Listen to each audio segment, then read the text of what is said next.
আজকের ভিডিওতে স্ক্রিনে দেখানো এই সাধারণ ফল আর সবজিগুলোকে কিভাবে সহজভাবে খাতা কলমে একদম রিয়েলিস্টিক করে আঁকা যায় এবং কালার করা যায় সেটাই আপনাদের দেখাবো। পুরো ভিডিওটা খুবই সহজ কৌশলে ছবিগুলো আঁকা দেখানো হয়েছে, তবে শেষের ড্রয়িংটা কিন্তু একদম মিস করবেন না।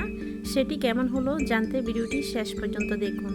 তো শুরুতে দেখতে পাচ্ছেন খুবই চমৎকার একটি মিষ্টি কুমড়া আঁকানো হচ্ছে, এরপর একটি আনারস আঁকবো। তো দাফে দাফে সম্পূর্ণ ছবিটা খুবই সহজ কৌশলে এঁকে দেখানোর চেষ্টা করেছি। আপনি যদি নতুন হয়ে থাকেন নিয়মিত এমন সব সহজ ড্রয়িং দেখতে পেজটিতে ফলো দিয়ে রাখুন।